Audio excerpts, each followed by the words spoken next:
आज के इस लेक्चर में हम एक इम्पॉर्टेंट टॉपिक डिस्कस करेंगे जिसका नाम है effect of dielectric slab when battery remain connected to the capacitor. ये टॉपिक हमारा कॉन्टिन्यू टॉपिक है। इससे पहले इसका एक पार्ट हमने लास्ट लेक्चर में डिस्कस कर लिया है, ये उसका ही सेकेंड पार्ट है।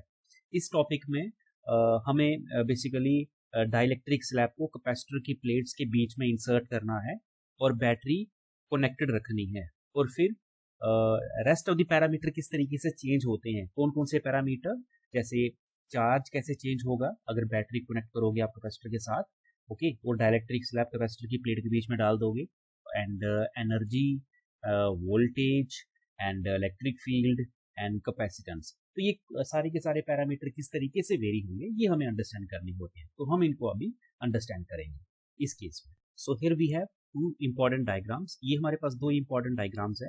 Diagram A depicts that the capacitor is without slab. Diagram A में हमारे पास एक कैपेसिटर है और उस कैपेसिटर के बीच में कोई भी डाइलेक्ट्रिक स्लैब नहीं है।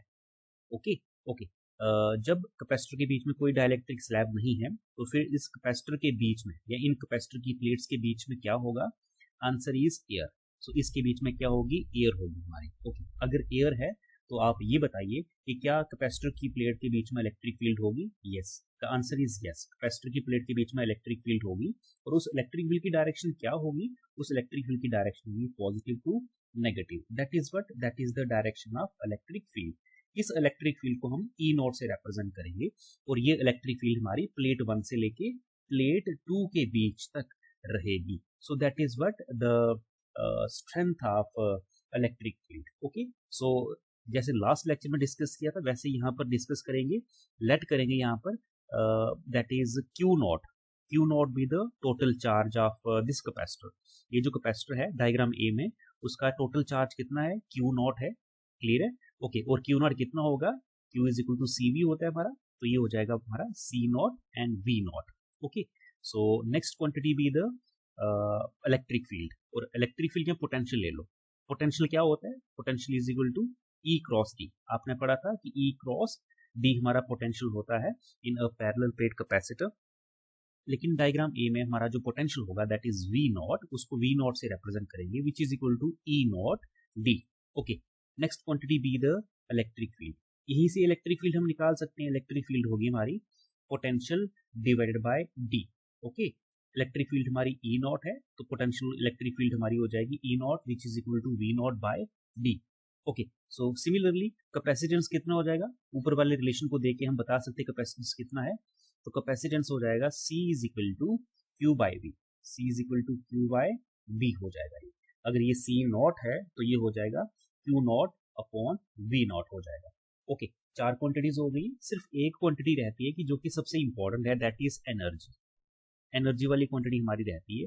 सो energy that is U not which is equal to, energy होती है हमारी 1/2 CV स्क्वायर। ये चीज याद रखनी है, 1/2 CV स्क्वायर, यही तो होती है हमारी। ओके, तो इसको रिप्रेजेंट करेंगे C not V not square. So ये कुछ पैरामीटर्स हैं जो हमें क्या करनी होती हैं, जो हमें अज्यूम करनी होती हैं, कंसीडर करनी होती हैं, और हमने ये कंसीडर कर लिए हैं।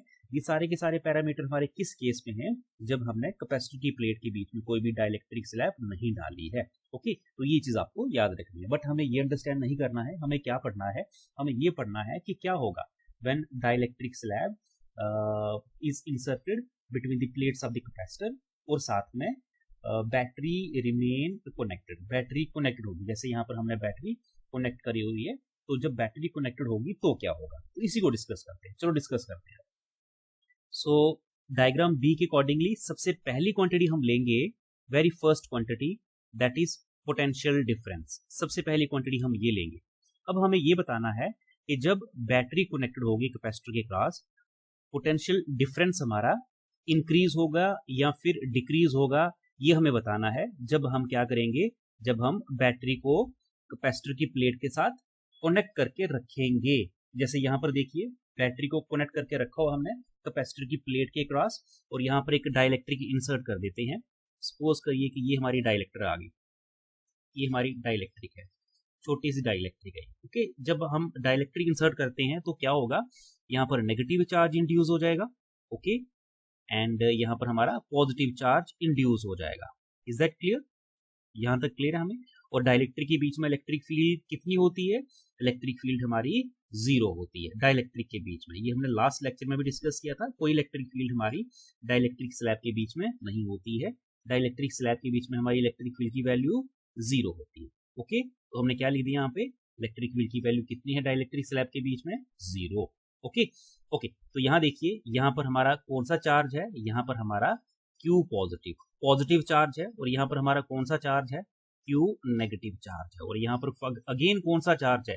पॉजिटिव चार्ज है। और यहाँ पर अगेन कौन सा चार्ज है? हमारा Q नेगेटिव चार्ज है। ओके, नाउ अब अंडरस्टैंड करिए। सपोज करते हैं कि ये वाला नेगेटिव चार्ज, ये नेगेटिव चार्ज जो यहाँ पर रिप्रेजेंट किया मैंने, इसको अलग पेन से रिप्रेजेंट कर देता हूं मैं ताकि आपको अच्छे तरीके से नजर आ जाएगी। सपोज करो कि ये नेगेटिव चार्ज, ये वाला negative charge, okay, this negative charge is very close to the, let us consider a negative charge on the dielectric. ये डाइलेक्ट्रिक के ऊपर एक नेगेटिव चार्ज है। This negative charge is very close to the positive charge of the very first plate of the capacitor. Capacitor की first plate के पास है ये वाला नेगेटिव चार्ज। तो ये नेगेटिव चार्ज क्या करेगा? ये नेगेटिव चार्ज प्लेट के पॉजिटिव चार्ज की स्ट्रेंथ को कम करेगा। ओके, कम करेगा कि नहीं करेगा? यस, कम करेगा ये। ओके, जिससे क्या होगा? जिससे ये होगा कि जो पोटेंशियल है, किसका? Potential of the plate 1 of the capacitor gets decrease. Capacitor की प्लेट का जो पोटेंशियल है वो डिक्रीज हो जाएगा। तो क्या हम यहाँ पर पार्ट ए में पोटेंशियल डिक्रीज लिखें?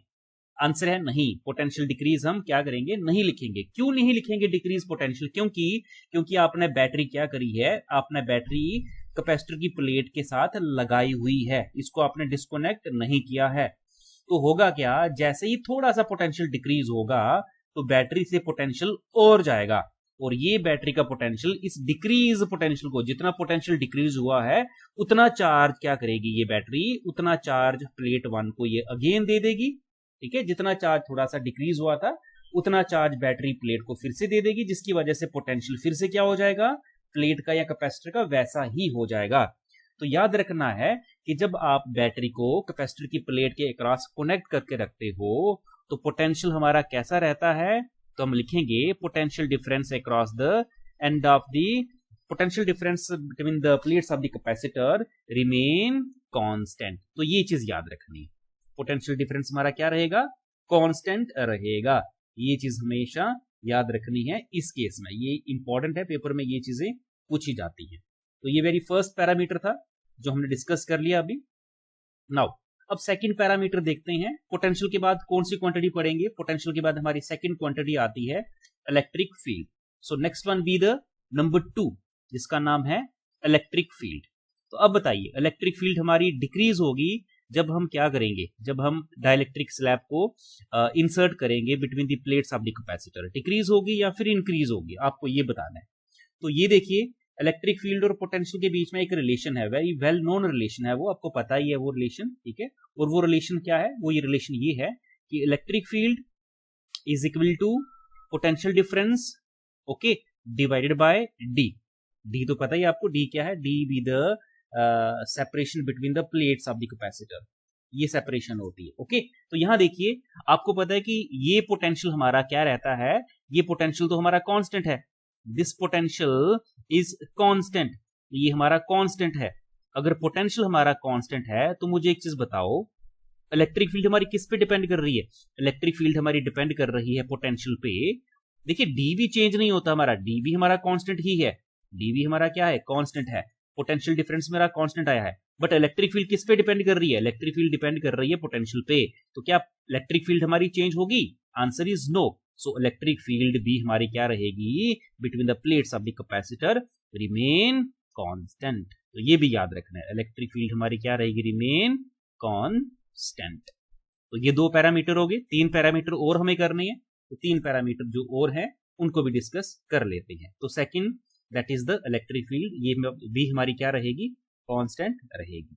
Now move toward the third parameter. जो थर्ड पैरामीटर है, थर्ड पैरामीटर का नाम है इलेक्ट्रोस्टैटिक कैपेसिटेंस। तो इलेक्ट्रोस्टैटिक कैपेसिटेंस अंडरस्टैंड करेंगे हम कुछ इस तरीके से। Third parameter, the name of the third parameter is capacitance. Third parameter का नाम है कैपेसिटेंस। ओके, तो जरा अंडरस्टैंड करिए और बताइए, सोचिए जरा कि कैपेसिटेंस हमारा इंक्रीज होगा इस केस में या फिर डिक्रीज होगा या फिर रिमेन कांस्टेंट होगा, बताइए जरा, बताइए।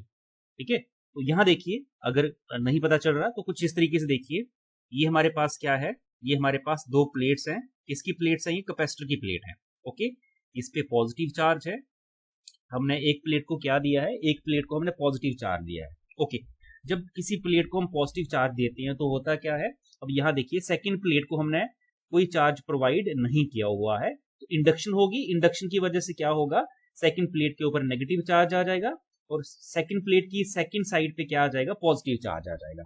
ओके, ये चीज क्लियर है? हाँ, ये चीज हमें बिल्कुल क्लियर है। अब आगे देखिए, हम क्या करेंगे, हम डाइलेक्ट्रिक इंसर्ट करेंगे प्लेट के बीच में। एक डाइलेक्ट्रिक इंसर्ट करते हैं कुछ इस तरीके से, ये लीजिए, ये मैंने एक डाइलेक्ट्रिक इंसर्ट कर दी। ओके, और हमें पता है कि डाइलेक्ट्रिक में इमोबाइल चार्जेस होते हैं, यहाँ नेगेटिव चार्ज आ जाएगा। ओके, और यहाँ पर पॉजिटिव चार्ज आ जाएगा। डाइलेक्ट्रिक, डाइलेक्ट्रिक की थिकनेस कितनी है, let T be the thickness of the dielectric और D be the separation between the plates of the capacitor, ये हमें पता है।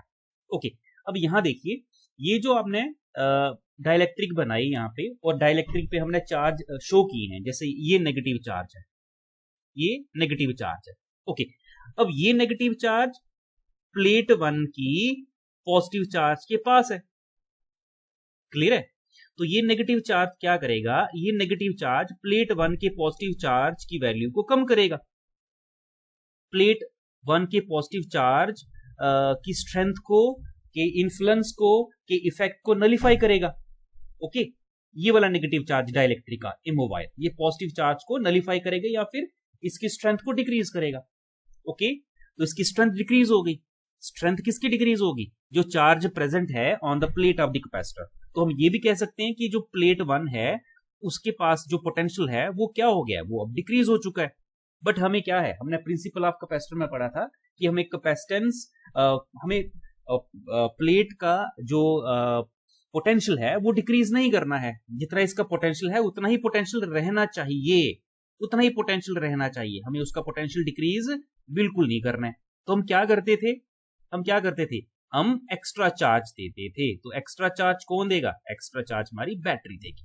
ठीक है, अब पोटेंशियल डिक्रीज हो चुका है, किसका पोटेंशियल डिक्रीज हो चुका है, प्लेट 1 का पोटेंशियल डिक्रीज हो चुका है। क्यों, क्योंकि चार्ज थोड़ा सा हमारा जो पॉजिटिव चार्ज है प्लेट 1 का वो थोड़ा कम हो चुका है due to the positive negative charge of the dielectric. Okay, तो क्या करोगे आप, तो आप बैटरी से पॉजिटिव चार्ज प्रोवाइड करोगे। किसको चार्ज प्रोवाइड करोगे, आप चार्ज प्रोवाइड करोगे first plate of the capacitor, इसको पॉजिटिव चार्ज दोगे। तो आपने क्या किया, आपने जो first plate of the capacitor है उसको आपने पॉजिटिव चार्ज प्रोवाइड किया, उसको आपने पॉजिटिव चार्ज दिया। ठीक है, क्या किया आपने, उसको पॉजिटिव चार्ज दिया। सो पॉजिटिव चार्ज पहले कम था क्या, नहीं, पहले तो चार्ज ठीक था, लेकिन डाइलेक्ट्रिक डाली, पॉजिटिव चार्ज कम हुआ, फिर आपने और पॉजिटिव चार्ज दिया, तो पॉजिटिव की इंट्रोडक्शन तो हुई, इसमें पॉजिटिव चार्ज इसमें इंक्रीज तो हुआ है। ओके, हमें पता है कि जब पॉजिटिव चार्ज इंक्रीज होता है तो कैपेसिटेंस की वैल्यू क्या होगी, कैपेसिटेंस की वैल्यू भी क्या हो जाएगी, इसमें इंक्रीज हो जाएगी। अगर ये स्टेटमेंट हमें अंडरस्टैंड नहीं होता है तो हम इसे इस तरीके से अंडरस्टैंड कर सकते हैं, जो कैपेसिटेंस की डेफिनेशन है वो क्या कहती है, वो ये कहती है the ability of a capacitor to store the charge, the ability of a capacitor to store a charge is known as capacitance, वो हमारी कैपेसिटेंस होती है। तो ये हमारी दो प्लेट कैपेसिटर की प्लेट्स थी, इसके बीच में चार्ज की वैल्यू इंक्रीज हुई या नहीं हुई, यस, आपने बैटरी से और चार्ज दिया, प्लेट ने इसके बीच में पहले से चार्ज क्या किया हुआ था, इसके बीच में प्लेट में पहले से चार्ज था, बट आपने बैटरी से और चार्ज दिया है, किसको, प्लेट को, तो इस कैपेसिटर की प्लेट के बीच में और ज्यादा चार्ज आ गया। Is that clear? तो चार्ज इंक्रीज हुआ है। ओके, तो हम ये कह सकते हैं कि इस पैरेलल प्लेट कैपेसिटर की कैपेसिटी चार्ज को स्टोर करने की इंक्रीज हुई है। तो हम क्या कह सकते हैं कि कैपेसिटेंस क्या हुआ होगा, कैपेसिटेंस हमारा इंक्रीज हुआ होगा। ठीक है, तो कैपेसिटेंस क्या हुआ, जब आप डाइलेक्ट्रिक इंसर्ट करते हो तो ये कैपेसिटेंस हमारा इंक्रीज होता है। कितना इंक्रीज होता है, इसको भी हम क्या कर सकते हैं, इसको भी हम बता सकते हैं।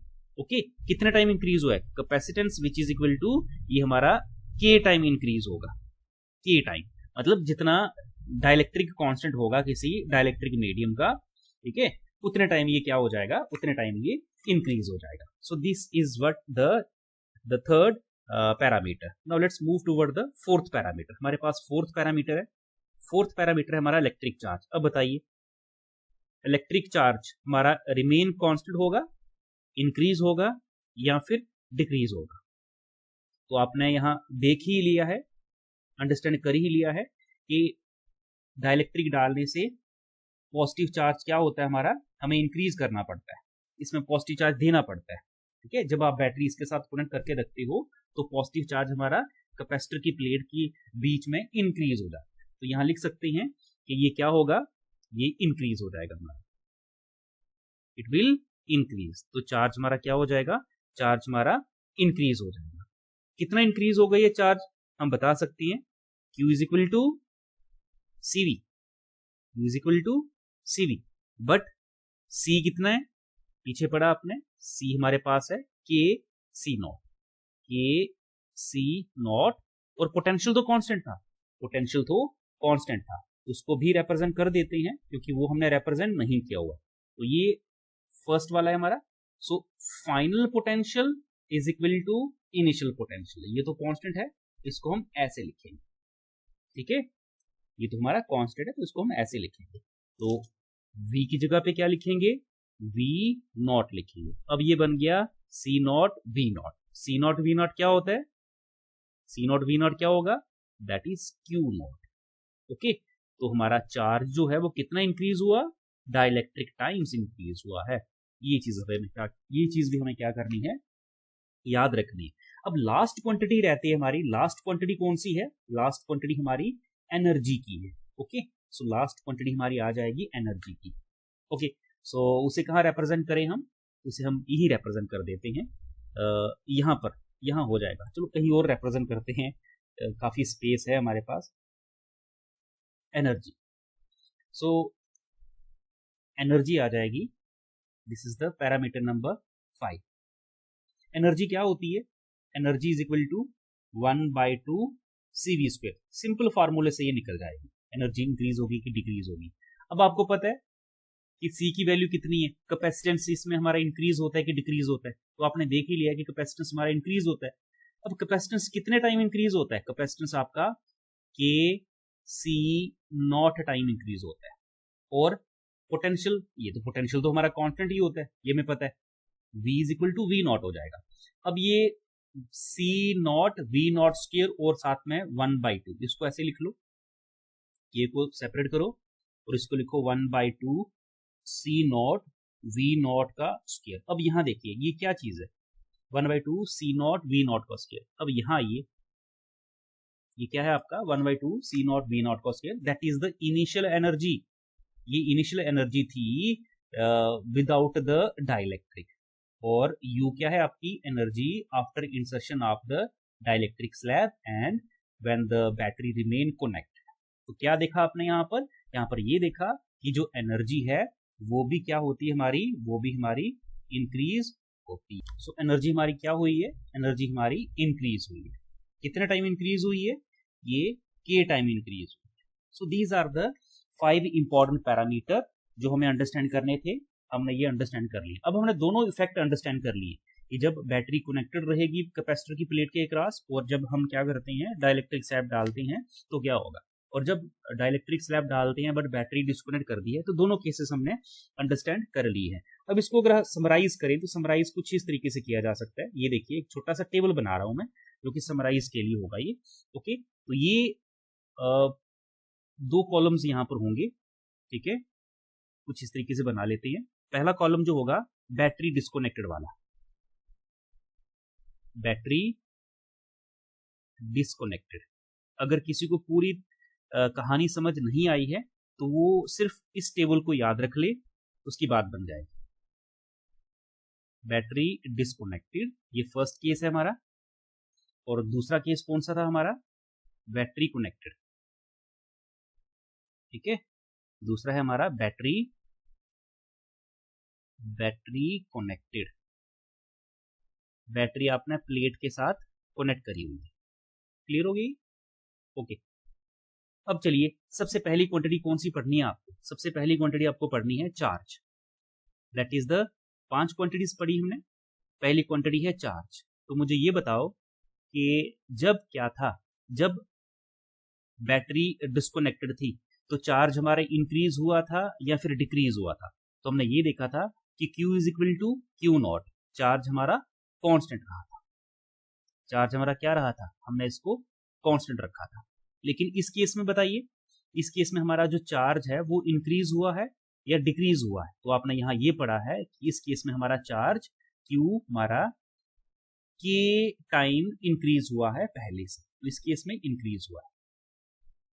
इस केस में क्या हुआ है? इस केस में इंक्रीज हुआ है। ठीक है, ये फर्स्ट हो गया। नंबर 2, दूसरे नंबर पे चार्ज के बाद पोटेंशियल। चार्ज के बाद हमेशा हम पोटेंशियल की ही बात करते हैं। Okay. Second be the potential difference between the plates of the capacitor. जो पोटेंशियल डिफरेंस था फर्स्ट केस में वो क्या था? वो डिक्रीज हुआ था। कितना डिक्रीज हुआ था? याद करो, जो पोटेंशियल डिफरेंस था हमारा प्लेट डालने के बाद, डाइलेक्ट्रिक स्लैब डालने के बाद, सॉरी, वो कितना हो गया था? वो बेसिकली ये इनिशियल पोटेंशियल था, इसको डिवाइड किया था डाइलेक्ट्रिक के साथ।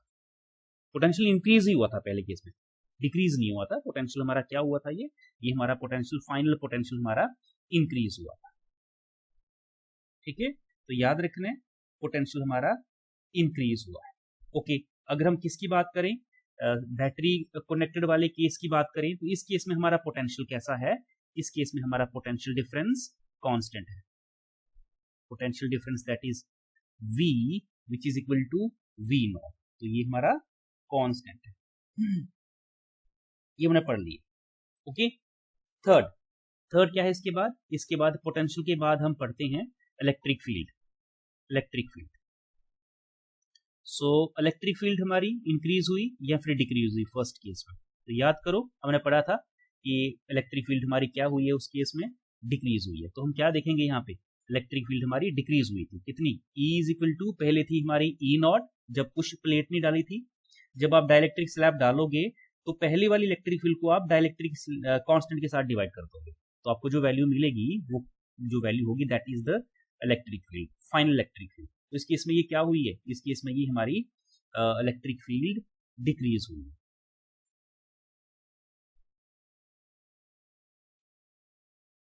सो सॉरी, ऊपर पोटेंशियल डिफरेंस मैंने क्या लिखा हुआ है? इंक्रीज लिखा हुआ है, बट ये इंक्रीज नहीं है, ये भी डिक्रीज ही है।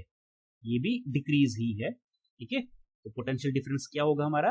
ये डिक्रीज होगा। यहाँ याद रखना है आपको, और गलती हुई थी वो करेक्ट कर दी मैंने। सो पोटेंशियल डिफरेंस हमारा क्या हुआ है? डिक्रीज हुआ। ओके, सो इलेक्ट्रिक फील्ड भी हमारी क्या हुई है? डिक्रीज हुई है। बट इस केस में इलेक्ट्रिक फील्ड हमारी इंक्रीज हुई या फिर डिक्रीज हुई? तो हमने पढ़ा है कि इलेक्ट्रिक फील्ड हमारी कांस्टेंट है। इलेक्ट्रिक फील्ड हमारी कैसी है? इलेक्ट्रिक फील्ड हमारी कांस्टेंट है। तो याद रखेंगे इस केस में हमारी जो इलेक्ट्रिक फील्ड है दैट इज E नॉट, वो कांस्टेंट रहती है। क्लियर है? नंबर 4 इलेक्ट्रिक फील्ड के बाद कैपेसिटेंस पढ़ेंगे हम। कैपेसिटेंस फर्स्ट केस में इंक्रीज हुआ था। कैपेसिटेंस फर्स्ट केस में क्या हुआ था? इंक्रीज हुआ था। कितना इंक्रीज हुआ था कैपेसिटेंस? ये देखिए, जो कैपेसिटेंस था हमारा डाइलेक्ट्रिक स्लैब डालने के बाद, वो पहले वाले कैपेसिटेंस से डाइलेक्ट्रिक टाइम्स इंक्रीज हुआ था। ठीक है, तो हम लिखेंगे ये इंक्रीज हुआ है। ओके, लेकिन इस केस में हमारा कैपेसिटेंस इंक्रीज हुआ है, डिक्रीज हुआ है या फिर कांस्टेंट रहा है? तो देख लीजिए, यहां पर भी हमारा कैपेसिटेंस पहले वाले कैपेसिटेंस से के टाइम इंक्रीज हुआ। तो ये वो क्वांटिटी है जो दोनों केसेस में एक जैसी है। दोनों केसेस में एक जैसी है। कैपेसिटेंस हमारा इस केस में भी कैसा है? इस केस में भी हमारा इंक्रीज वाला है। तो ये अकेली क्वांटिटी ऐसी है जो सिमिलर है। ठीक है, दोनों केसेस में ये चीज याद रखनी है। बाकी आप समराइज कर लो अपने हिसाब से, इसको रिकैप्चुलेट कर लो किस तरीके से आप इसको याद रखोगे। ठीक है, लास्ट क्वांटिटी डिस्कस कर लेते हैं। Last quantity be the energy store by the capacitor. तो फर्स्ट केस में आपने क्या देखा था? फर्स्ट केस में आपने ये देखा था कि एनर्जी हमारी डिक्रीज हुई। पहले एनर्जी कितनी थी? पहले एनर्जी हमारी इतनी थी, जब डाइलेक्ट्रिक स्लैब डाला आपने जिसका डाइलेक्ट्रिक कांस्टेंट के है, तो आपको जो एनर्जी मिलेगी दैट इज यू मिलेगी, है ना। तो ये क्या हुई, इंक्रीज हुई या फिर डिक्रीज हुई, तो आंसर है ये हमारी डिक्रीज हुई, ये हमारी क्या हुई है, डिक्रीज हुई।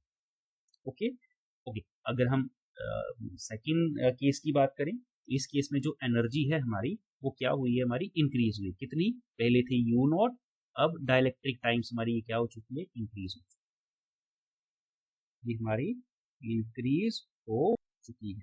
सो ये टेबल हमारा वेरी वेरी इंपॉर्टेंट है, यहाँ से हार्डली 2 या 3 मार्क्स का क्वेश्चन बन सकता है आपका पेपर में, तो इसलिए इसको क्या करना है, आपने याद रखना है। तो यहाँ देख लो एक बार फिर से, इलेक्ट्रिक चार्ज जब बैटरी डिस्कनेक्ट होती है तो कांस्टेंट होता है, लेकिन जब बैटरी लगाते हो तो बढ़ जाता है इलेक्ट्रिक चार्ज। पोटेंशियल डिफरेंस हमारा, जब बैटरी नहीं लगाते हो आप तब डिक्रीज हो जाता है, लेकिन जब बैटरी आप लगा के रखते हो कैपेसिटर के क्रॉस तो कांस्टेंट हो जाता है। इलेक्ट्रिक फील्ड, जब बैटरी नहीं लगाते हो तो इलेक्ट्रिक फील्ड की वैल्यू कम हो जाती है, लेकिन जब आप बैटरी लगाते हो तो इलेक्ट्रिक फील्ड की वैल्यू हमारी क्या हो जाती है, ये कांस्टेंट हो जाती है, इलेक्ट्रिक फील्ड की वैल्यू हमारी कांस्टेंट हो जाती है। कैपेसिटेंस दोनों केसेस में हमारा कैसा रहता है, इंक्रीज ही हो जाता है, ठीक है। ये एक ऐसी चीज है जो मुझे लगता है कि याद करने की जरूरत ही नहीं है, ये हमारी इंक्रीज ही हो जाती है। और electric field sorry energy energy हमारी फर्स्ट केस में डिक्रीज होती है, दूसरे केस में इंक्रीज होती है, ठीक है। सो ये हमारा क्या था, एक इंपॉर्टेंट टॉपिक था जो हमने डिस्कस कर लिया है। सो that is all about in today's lecture, thank you.